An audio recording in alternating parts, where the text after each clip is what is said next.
بسم اللہ الرحمن الرحیم۔ آج کے درس کا عنوان ہے بر صغیر میں سیرت نگاری کی ابتدا اور اردو زبان میں اور فارسی زبان میں لکھی گئی کتب سیرت کا تعارف۔ بر صغیر پاک و ہند میں سیرت کا آغاز کس طرح ہوا اور جو کتابیں لکھی گئیں ان کتابوں میں سے اس وقت کون کون سی کتابیں ایسی ہیں جو اس وقت موجود ہیں۔ بر صغیر پاک و ہند میں جب یہ اسلام پھیلا ہے تو آغاز اسلام کے وقت کے بعد سے لے کر بہت سے لوگوں نے سیرت پر لکھا، لیکن اس وقت جو کتاب ہمیں سب سے پہلی ملتی ہے وہ ہے امام ابو معشر نجیح بن عبد الرحمن سندھی رحمہ اللہ۔ امام ابو معشر نجیح بن عبد الرحمن سندھی رحمہ اللہ متوفی 170 ہجری، انہوں نے ایک کتاب لکھی تھی مغازی کے نام سے۔ اس میں انہوں نے آپ صلی اللہ علیہ وسلم کے سیرت کا تذکرہ بھی کیا، لیکن زیادہ تر آپ کے غزوات کا تذکرہ کیا۔ یہ کتاب اس وقت طبع تو نہیں ہے، البتہ اس کتاب کا تذکرہ الفہرست میں موجود ہے۔ الفہرست جو علامہ ندیم کی کتاب ہے، اس کے انہوں نے الفن الاول میں اس کتاب کا ذکر کیا، اور اسی طرح علامہ اسماعیل پاشا بغدادی نے ہدیۃ العارفین میں اس کتاب کا ذکر کیا۔ پھر اس کے بعد امام ابو جعفر محمد بن ابراہیم، امام ابو جعفر محمد بن ابراہیم دیبلی رحمہ اللہ متوفی 322 ہجری، انہوں نے عمر ابن حزم رحمہ اللہ سے مروی، جو آپ صلی اللہ علیہ وسلم کے خطوط تھے، مکاتیب تھے، ان میں سے 25 مکاتیب اور خطوط کو جمع کیا۔ حضور نے جو مختلف ممالک کے سربراہان کو اور مختلف کفاروں قوم کے بادشاہوں کو جو آپ نے خطوط لکھے تھے، تو انہوں نے اس طرح کے 25 خطوط کو جمع کیا، اور ان 25 خطوط کا پھر اردو میں ترجمہ بھی ہوا ہے۔ ڈاکٹر محمد عبدالشہید نعمانی صاحب نے اس کا ترجمہ کیا ہے فرامین نبوی کے نام سے، فرامین نبوی کے نام سے انہوں نے اس کا ترجمہ کیا۔ علامہ ابن طولون رحمہ اللہ متوفی 953 ہجری، انہوں نے ایک کتاب لکھی ہے اعلام السائلین عن کتب سید المرسلین، اعلام السائلین عن کتب سید المرسلین۔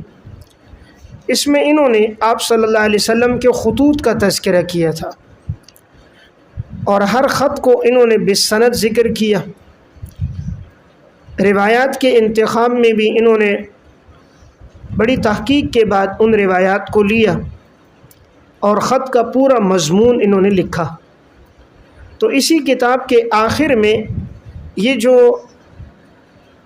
امام ابو جعفر محمد بن ابراہیم کے جو خطوط ہیں وہ اس کے آخر میں موجود ہیں، تو اگر یہ کسی نے پڑھنے ہوں تو اس کے آخر میں یہ ہے، اور اس کا نام ہے جزء مکاتیب النبی صلی اللہ علیہ وسلم۔ تو یہ پہلے الگ سے شائع نہیں تھے، لیکن اس وقت یہ اس کتاب کا حصہ ہے اور آخر میں موجود ہے، جزء مکاتیب النبی صلی اللہ علیہ وسلم، اور اردو میں اس کا ترجمہ ہے فرامین نبوی کے نام سے۔ علامہ علی بن حسان متقی رحمۃ اللہ علیہ متوفی 978 ہجری نے شمائل النبی کے نام سے ایک رسالہ لکھا، اس میں آپ صلی اللہ علیہ وسلم کے شمائل کا تذکرہ کیا۔ اسی طرح علامہ عبداللہ سلطان پوری رحمہ اللہ متوفی 990 ہجری نے شرح شمائل النبی صلی اللہ علیہ وسلم، اور اسی طرح عصمت الانبیاء کے نام سے 2 رسالے لکھے۔ علامہ عیسیٰ جنداللہ برہان پوری رحمہ اللہ متوفہ 1031 ہجری نے قصیدہ بردہ کی فارسی زبان میں شرح لکھی۔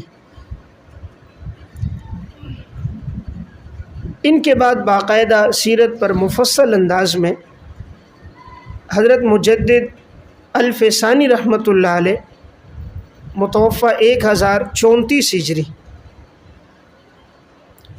مجدد الفسانی کی متوفہ ہے 1034 ہجری، انہوں نے منصب نبوت اور معجزات پر ایک رسالہ لکھا، اس کا نام ہے اثبات نبوت۔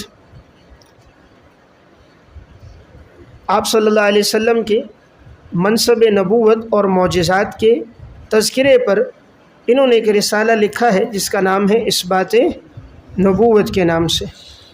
اسی طرح انہوں نے آپ صلی اللہ علیہ وسلم کے فضائل، آپ کے معجزات، آپ کے اخلاق کا تذکرہ کیا ہے، اور اس کا نام ہے رسالہ تحلیلیہ، رسالہ تحلیلیہ۔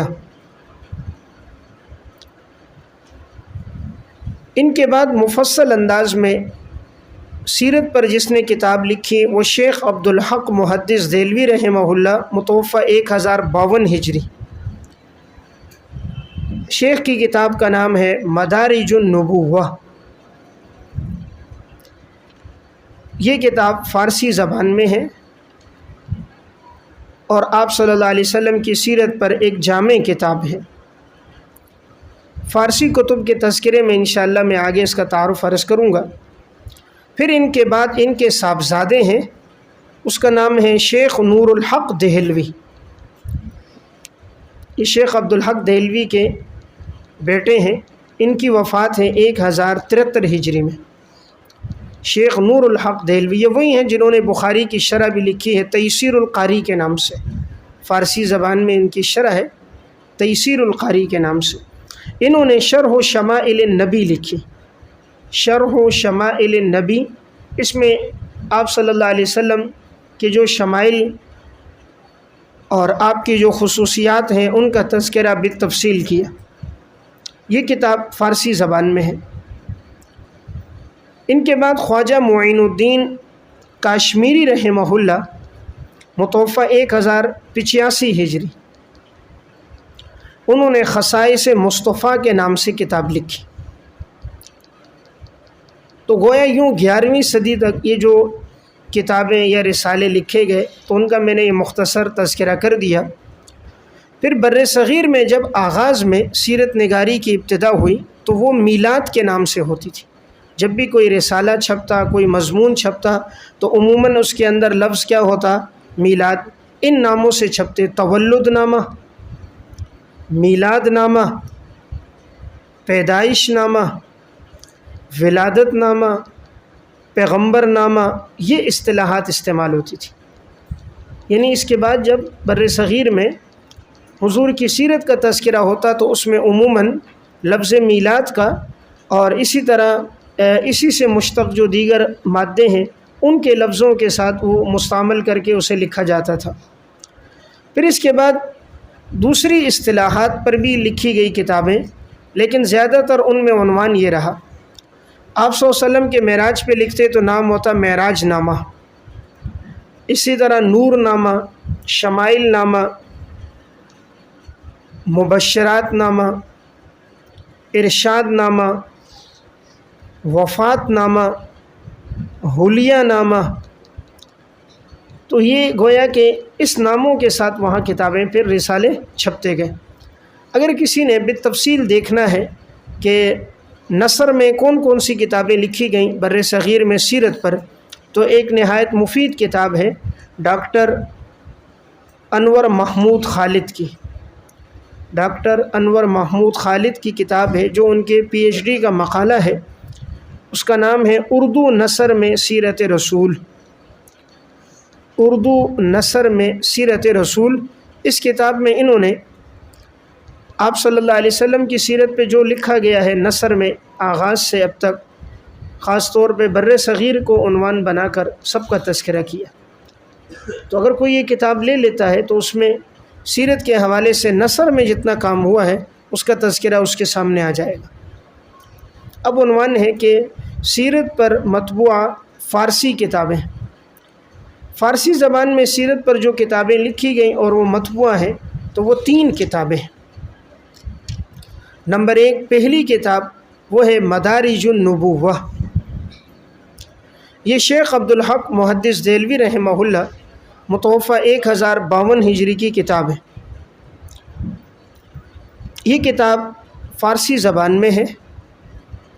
شیخ عبدالحق وہی ہیں جنہوں نے مشکات کی شرح عربی زبان میں لمعات کے نام سے اور فارسی زبان میں اشعۃ اللمعات کے نام سے لکھی، اور شیخ نے یہ ہندوستان میں آپ صلی اللہ علیہ وسلم کی احادیث کی ترویج، احادیث کی نشر و اشاعت میں ان کی بڑی خدمات ہیں۔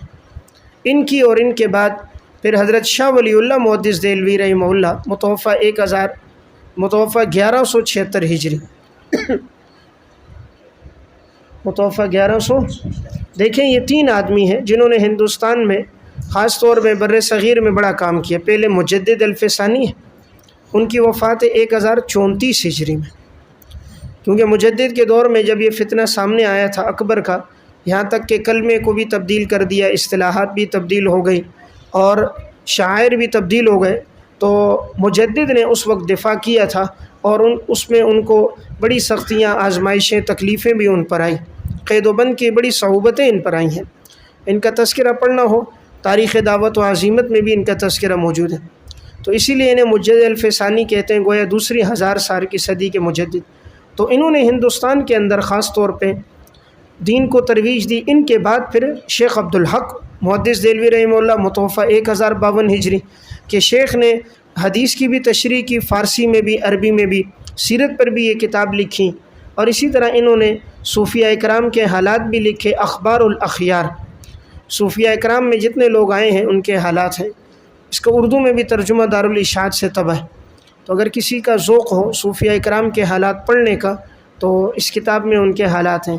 جیسے طبقات الصوفیہ ہے، علامہ عبدالرحمن سلمی کی کتاب ہے، یا علامہ عبدالوہاب شارانی رحمۃ اللہ علیہ کی طبقات الاولیاء، علامہ شارانی کی کتاب ہے طبقات الاولیاء، اس کا اردو میں بھی ترجمہ نفیس اکیڈمی سے طبع ہے، اولیاء اللہ جتنے آئے ہیں ان تمام کے حالات ہیں۔ یہ حضرت فرید الدین عطار رحمۃ اللہ علیہ کی تذکرۃ الاولیاء، تذکرۃ الاولیاء میں بھی اولیاء اللہ کے حالات ہیں۔ لیکن بہرحال ان کتابوں میں اکثر روایات غیر مستند ہوتی ہیں، جب تک حدیث کی تحقیق نہ ہو اسے آگے بیان نہ کیا جائے۔ تو میں عرض کر رہا تھا کہ شیخ عبدالحق محدث دہلوی نے مدارج النبوہ لکھی۔ یہ کتاب 5 قسموں پر مشتمل ہے۔ اس کی انہوں نے قسم اول میں آپ صلی اللہ علیہ وسلم کے فضائل اور کمالات کا تذکرہ کیا، اسی میں آپ کے حسن کا تذکرہ، آپ کے اخلاق عظیمہ کا، آپ کی صفات کا تذکرہ، اور آپ کے مقام اور مرتبے سے متعلق قرآنی آیات اور احادیث کا تذکرہ کیا۔ گزشتہ کتابوں میں جو آپ کا تذکرہ آیا ہے اور آپ کے فضائل اور کمالات کا، ان کا تذکرہ بھی کیا۔ قسم دوم میں آپ صلی اللہ علیہ وسلم کا نسب، رضاعت، عبد المطلب کی کفالت، اسی طرح آپ کا شام کا جو سفر تھا اس کے احوال، اور حضرت خدیجہ رضی اللہ تعالی عنہ سے نکاح اور ہجرت حبشہ کا ذکر ہے۔ قسم ثالث میں ابتدائے ہجرت سے لے کر آپ کی وفات تک کے جو اہم احوال ہیں ان کا ذکر ہے۔ قسم چہارم میں آپ صلی اللہ علیہ وسلم کے مرض الموت کے واقعے کا تذکرہ ہے۔ ایام مرض میں جو واقعات پیش آئے ان کا تذکرہ ہے، اور اس میں آپ کے غسل، تجہیز و تکفین اور حیات انبیاء کا تذکرہ ہے۔ قسم پنجم میں آپ صلی اللہ علیہ وسلم کی اولاد، ازواج مطہرات، آپ کے اہل بیت، آپ کے چچا آپ کے خدام، آپ کے عمال، آپ کے شعراء اور جنگوں کا جو ساز و سامان رہا ہے ان کا تذکرہ کیا ہے۔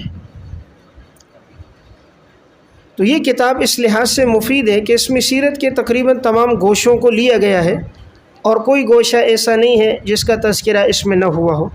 لیکن ایک بات یاد رہے، اس کتاب میں غیر مستند روایات کثرت سے آئیں، موضوع روایات بھی اس کتاب میں بہت سی آئی ہیں، اس لیے پڑھتے وقت اس بات کی خوب تحقیق ہو جب تک کوئی روایت مستند نہ ہو حدیث کے تذکرے میں آگے بیان نہ کیا جائے۔ اس کتاب کا اردو زبان میں ترجمہ ہوا ہے، حضرت مفتی غلام معین الدین نعیمی نے کیا ہے۔ مفتی غلام معین الدین نعیمی نے اردو زبان میں اس کا ترجمہ کیا ہے، جو 2 جلدوں میں ضیاء القرآن پبلیکیشنز لاہور سے طبع ہے۔ ضرورت اس امر کی ہے کہ اس کتاب پر تحقیق کی جائے، اور غیر مستند روایات کی حاشیے میں اگر تحقیق کر کے اس کا تذکرہ کر دیا جائے اور اس اردو ترجمے کو تنقیح اور تہذیب کے ساتھ طبع کیا جائے تب اس کا افادہ ہوگا، ورنہ اس سے بہت سی غیر مستند باتیں اس وقت معاشرے میں پھیلتی جا رہی ہیں، جس سے نقصان یہ ہوگا کہ حضرت کے نام کا سہارا لے کر بہت سی باتیں غیر مستند کو لوگ دین کا حصہ سمجھنے لگیں گے۔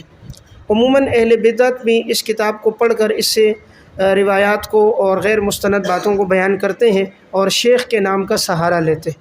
تو اس وجہ سے اگر تنقیح اور تہذیب ہو جائے اور روایات پر کلام ہو جائے اور حاشیے میں ان کا حکم بیان کر دیا جائے، پھر اسے منقع اور مہذب انداز میں شائع کیا جائے، پھر اس کی افادیت زیادہ ہوگی۔ نمبر 2، دوسری کتاب جو فارسی زبان میں ہے وہ ہے معارج النبوہ، معارج النبوہ فی مدارج الفتوت۔ یہ شیخ ملا معین الدین کاشفی کی تصنیف ہے، یہ بھی فارسی زبان میں ہے، تقریباً 800 صفحات پر مشتمل ہے۔ اس میں بھی آپ صلی اللہ علیہ وسلم کی سیرت کا انہوں نے تذکرہ کیا ہے۔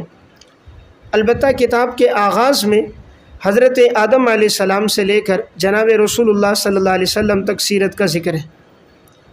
کتاب کا زیادہ تر حصہ غزوات پر اور سرایا پر مشتمل ہے، اور آخر میں بالتفصیل حضور کے معجزات کا تذکرہ ہے۔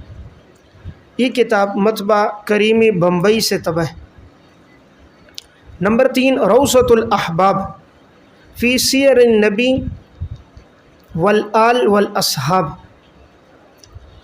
روضۃ الاحباب فی سیر النبی والآل والاصحاب، یہ سید جمال حسینی کی تصنیف ہے جو فارسی زبان میں ہے اور تقریباً 1100 صفحات پر مشتمل ہے۔ یہ کتاب 2 جلدوں میں ہے۔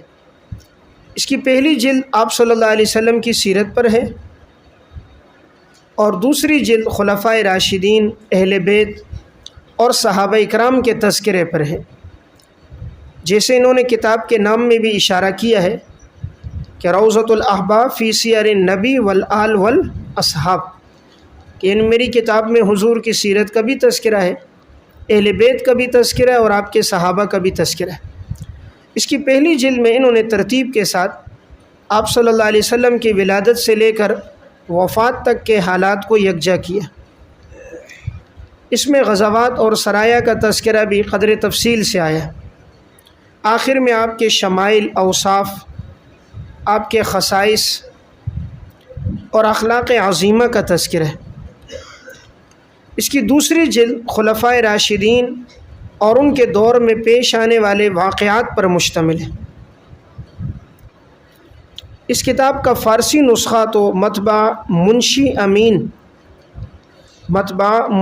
امین آباد سے شائع ہوا ہے، اور اس کے سیرت کے حصے کا اردو میں ترجمہ کیا ہے حضرت مولانا مفتی عزیز الرحمن صاحب رحمۃ اللہ علیہ، جو پہلی جلد سیرت پر مشتمل ہے اس کا اردو میں ترجمہ کیا ہے مفتی عزیز الرحمن صاحب رحمۃ اللہ علیہ نے، اور اس کا نام ہے رسالت مآب صلی اللہ علیہ وسلم۔ یہ اردو ترجمہ شہزاد پبلشرز لاہور سے طبع ہے۔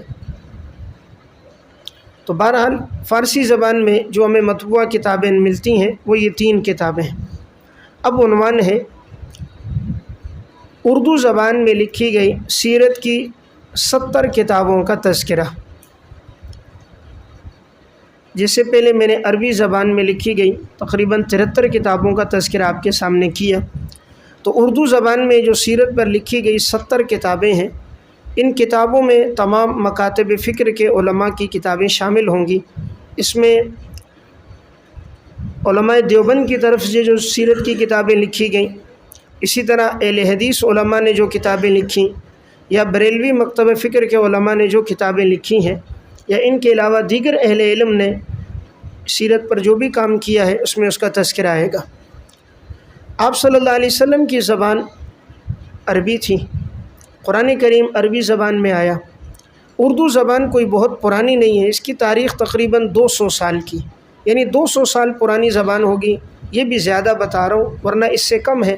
لیکن سیرت پہ جو کام اور دین کی نشر و اشاعت میں جو اردو میں 200 سال میں ہوا ہے، وہ اگر آپ دیکھیں گے تو شاید عربی میں 1400 سال میں اتنا نہ ہوا، خاص طور پہ سیرت کے عنوان پہ اردو زبان میں بھی بہت کام ہوا ہے۔ اور میں نے ایک کتاب کے آخر میں، یہ عربی اردو کتب سیرت کے تعارف کے آخر میں 647 کتابوں کی فہرست دی ہے، اس میں ہر کتاب کا نام، مصنف کا نام اور ناشر کا نام موجود ہے، اور اس نام کے تذکرے میں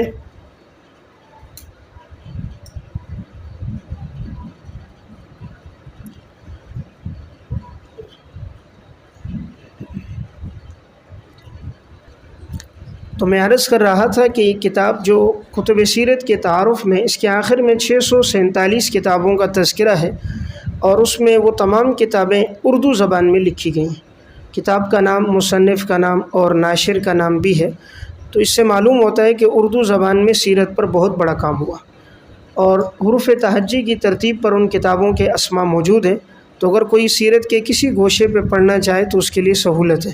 تو اردو زبان اس حوالے سے کہ اس میں سیرت کا جو کام ہوا ہے، شاید اس کی نظیر اور وہ جامعیت کی آپ کو دیگر زبانوں میں نہیں ملے گی، یعنی عربی زبان کے بعد سیرت پر جو کام ہوا ہے وہ اردو زبان میں۔ فارسی میں بھی اتنی کتابیں نہیں ہیں، نہ انگریزی میں ہے، نہ کسی اور زبان میں ہیں جتنی کتابیں اردو زبان میں ہیں۔ تو اس میں جو کتابیں لکھی گئیں سن ہجری کی ترتیب کے ساتھ میں عرض کر دیتا ہوں۔ اس میں سب سے پہلی کتاب ہے تواریخ حبیب الہ، تواریخ حبیب الہ، یہ حضرت مفتی عنایت احمد کاکوروی رحمہ اللہ کی کتاب ہے۔ مفتی عنایت احمد، متوفی 1279 ہجری۔ یہ کتاب مصنف نے 1275 ہجری میں تصنیف کی تھی، اور یہ کتاب انہوں نے جیل میں بیٹھ کر لکھی ہے۔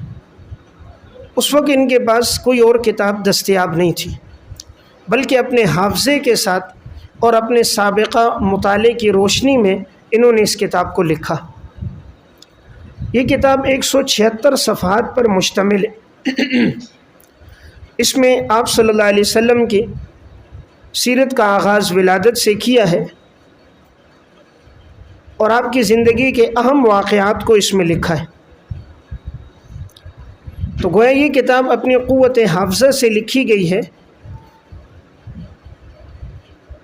اگرچہ اس میں جامعیت کے اعتبار سے تو کمی ہے کہ تمام مواد یکجا نہیں ہو سکا، لیکن یہ بھی ان کے لیے ایک باعث افتخار ہے کہ جیل کی صعوبتوں اور مشقتوں اور تکلیفوں کے دوران بغیر مراجعت اور بغیر کسی کتاب کے مطالعے کے حافظے سے لکھ جانا، یہ بھی اللہ رب العزت کا ان پر فضل ہے۔ تو بہت سے علماء ایسے گزرے جنہوں نے جیلوں میں لکھا، جیسے علامہ سرخسی رحمہ اللہ، جب کنویں میں انہیں قید کیا گیا تو انہوں نے مبسوط سرخسی لکھی۔ علامہ ابن تیمیہ رحمہ اللہ جیل میں تھے، وہاں پر انہوں نے خطوط، مکاتیب اور فتاویٰ لکھے۔ حضرت شیخ الہند مولانا محمود الحسن دیوبندی رحمہ اللہ، حضرت نے ترجمہ جو لکھا ہے قرآن کریم کا وہ جیل کے اندر لکھا ہے۔ اسی طرح علم الصیغہ جو کتاب آپ نے پڑھی وہ بھی جیل میں لکھی گئی، اور یہ تواریخ حبیب الہ یہ بھی جیل میں۔ حضرت مولانا سرفراز خان صفدر صاحب رحمۃ اللہ علیہ، انہوں نے جو کتاب لکھی ہے توضیح المرام فی نزول عیسیٰ علیہ السلام، اسی طرح ایک اسلام بجواب دو اسلام انہوں نے جیل میں لکھی. تو بہت سے ایسے علماء گزرے ہیں کہ جو جیلوں میں جا کر بھی دین کا بڑا کام کر کے آئے. تو ان کی یہ کتاب اس لحاظ سے مفید ہے کہ انہوں نے سیرت کا مختصر تذکرہ کیا ہے. نمبر 2، الخطبات الاحمدیہ. الخطبات الاحمدیہ یہ سر سید احمد خان متوفہ 1898 عیسوی، اس کتاب کا پورا نام ہے الخطبات الاحمدیہ علی العرب والسیرۃ المحمدیہ. الخطبات الاحمدیہ علی العرب والسیرۃ المحمدیہ، یہ کتاب 12 تقریروں پر 12 خطبات پر مشتمل ہے. اس میں جو پہلی تقریر ہے وہ ملک عرب کے جغرافیہ اور قوموں کے حالات پر ہے کہ یہ عرب کہاں پر واقع ہوا ہے، نقشے کے لحاظ سے اس کی وضاحت کی ہے اور اس کے محل وقوع کی تعیین کی ہے، اور عرب کے قوموں کے احوال حضور کی آمد سے پہلے کیا تھے ان کا تذکرہ. دوسرے خطبے میں اسلام سے قبل عربوں کی رسمیں اور ان کی عادات کا ذکر ہے. اسلام سے قبل عربوں کی رسمیں اور ان کی عادات. تیسرے خطبے میں اسلام سے پہلے عرب کے مختلف مذاہب اور ادیان کا تذکرہ ہے. چوتھے خطبے میں اسلام انسان کے لیے رحمت اور تمام انبیاء کے مذاہب کی پشت پناہ ہے. پانچویں خطبے میں مسلمانوں کی مذہبی کتابوں کی حقیقت اور ان کے رواج کی ابتدا. اور چھٹے خطبے میں مذہب اسلام کی روایتوں کی حقیقت اور ان کے رواج کی ابتدا. ساتویں خطبے میں قرآن کریم رسول اللہ صلی اللہ علیہ وسلم پر کس طرح نازل ہوا. آٹھویں خطبے میں بیت اللہ اور اس کے گزشتہ حالات جو اسلام سے قبل تھے اس کا تذکرہ ہے. نویں خطبے میں رسول اللہ صلی اللہ علیہ وسلم کے نسب نامے کا تذکرہ ہے. اور 10ویں میں آپ صلی اللہ علیہ وسلم کی جو بشارتیں تورات اور انجیل میں آئی ہیں ان کا ذکر ہے. 11ویں خطبے میں شق صدر کی حقیقت اور واقع معراج کی ماہیت کا تذکرہ ہے. اور 12ویں خطبے میں رسول اللہ صلی اللہ علیہ وسلم کی پیدائش، بچپن کے حالات جو 12 سال کی عمر تک تھے ان کا تذکرہ ہے. تو گویا یہ سر سید احمد خان کی یہ جو کتاب ہے کہ یہ 12 تقریروں پر مشتمل ہے. لیکن سر سید احمد خان کے جو نظریات ہیں اس سے ضرور آگاہ رہنا چاہیے، اور اس کتاب میں بھی انہوں نے اپنے بعض نظریات کا تذکرہ کیا. سر سید احمد خان شق صدر کا قائل نہیں ہے، شرح صدر کا قائل ہے. یہ جو واقعہ شق صدر کا پیش آیا آپ صلی اللہ علیہ وسلم کا بچپن میں، اور پھر جب رسول اللہ صلی اللہ علیہ وسلم شباب کو پہنچے اس وقت، اور نبوت ملتے وقت، اور معراج کے موقع پر، اب یہ جو 4 مرتبہ پیش آیا ہے تو یہ اس کا قائل نہیں ہے. کس کا قائل ہے؟ شرح صدر. نمبر 2، یہ واقع معراج کہ جو جسمانی ہے، بیداری کی حالت میں ہوا ہے، اس کا قائل نہیں ہے.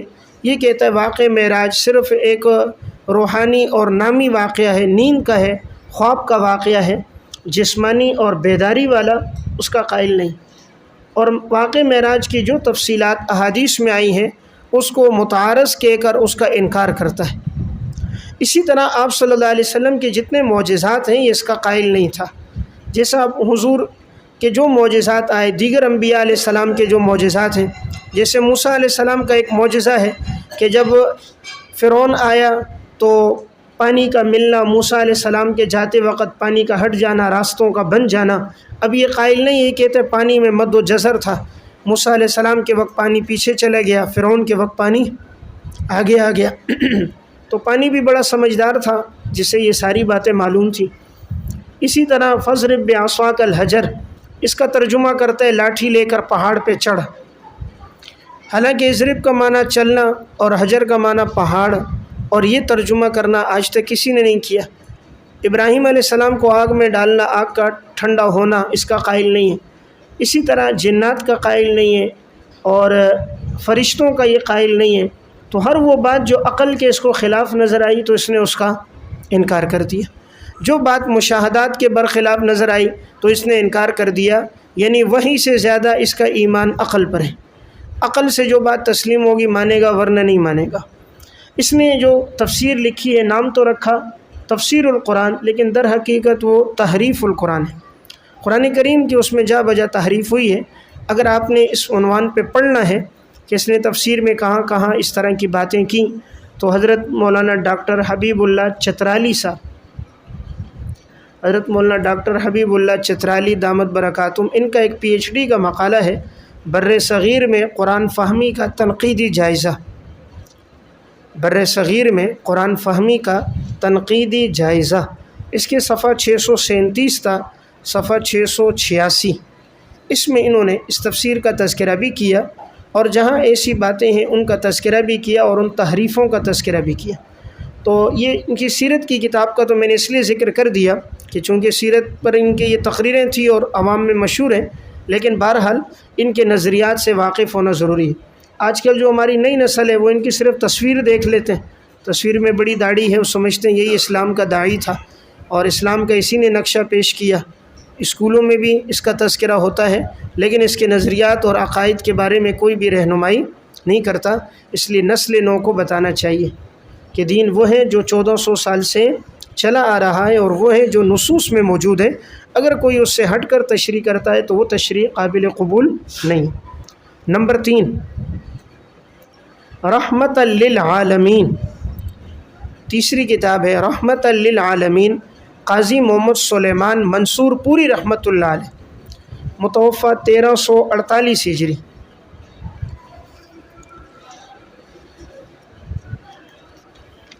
یہ کتاب 3 جلدوں میں اسلامی کتب خانہ لاہور سے طبع ہے۔ قاضی محمد سلیمان منصور پوری رحمۃ اللہ علیہ کی یہ تصنیف نہایت جامع کتاب ہے، اور اس کتاب میں انہوں نے آپ صلی اللہ علیہ وسلم کی سیرت کا تذکرہ بالتفصیل کیا ہے۔ یہ ایک مقدمہ 5 ابواب پر مشتمل ہے، اور اس کی دوسری جلد 8 ابواب پر ہے، تیسری جلد 3 ابواب پر ہے۔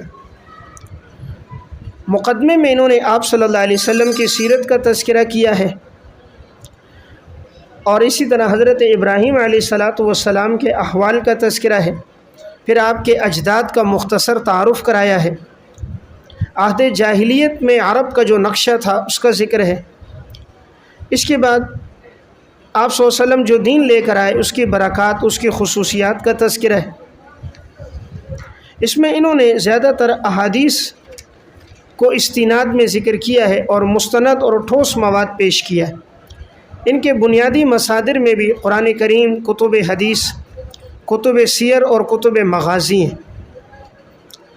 اس کتاب کے پڑھنے سے آپ صلی اللہ علیہ وسلم سے ایک عشق و محبت پیدا ہوتی ہے، حضور کے ساتھ ایک تعلق نصیب ہوتا ہے، اور آپ صلی اللہ علیہ وسلم کی رفاقت اور حضور کے جو سنتیں ہیں مسنون ان پہ چلنے کا انسان کے اندر ایک شوق اور رغبت اس میں اضافہ ہوتا ہے۔ اس لیے عموماً سیرت کی کتابوں میں جس کے مطالعے کا مشورہ دیا جاتا ہے ابتدائی کتابوں میں، وہ یہ کتاب ہوتی ہے جو قاضی محمد سلیمان منصور پوری رحمۃ اللہ علیہ کی ہے، جس کا نام ہے رحمت للعالمین۔ نمبر 4، نشر الطیب فی ذکر النبی الحبیب، نشر الطیب فی ذکر النبی الحبیب، حکیم الامت حضرت مولانا اشرف علی تھانوی صاحب رحمۃ اللہ علیہ، متوفہ 1362 ہجری۔ یہ کتاب 391 صفحات پر مکتبہ حمیدیہ صدر راولپنڈی سے طبع ہے۔ اس کتاب میں حضرت حکیم الامت رحمہ اللہ نے ایک مقدمے اور 41 فصلوں پر آپ صلی اللہ علیہ وسلم کی سیرت کا تذکرہ کیا۔ اس کا انداز اس طرح ہے جس طرح ایک واعظ و نصیحت کا انداز ہوتا ہے، اس انداز میں پوری کتاب ہے۔ جن مضامین کا اس میں تذکرہ ہے ان میں سے اختصار کے ساتھ چند ایک یہ ہیں۔ اس میں آپ صلی اللہ علیہ وسلم کے حسب و نسب، ولادت، آپ کی جوانی، نکاح، آپ کے فضائل، واقع معراج، ہجرت حبشہ، آپ کی مکی زندگی کے واقعات، مدنی زندگی کے واقعات اور غزوات کا تذکرہ ہے۔ کتاب کے آخر میں آپ صلی اللہ علیہ وسلم کے فضائل، آپ کی فضیلت اور امت کے حقوق کا بھی تذکرہ ہے۔ آپ صلی اللہ علیہ وسلم پر درود بھیجنے کا تذکرہ اور اس سے متعلق روایات اور آثار بھی ہیں، واقع معراج بھی تفصیلاً ہے۔ تو بہرحال یہ کتاب بھی ایک عاشقانہ کتاب ہے۔ اگر ممکن ہو اس کتاب کو بھی انسان اپنے مطالعے میں رکھے، اور اس کتاب کے مطالعے سے بھی بڑا فائدہ ہوگا۔ تو یہ حضرت کی چوتھی کتاب میں نے عرض کر دی، جس کا نام ہے نشر الطیب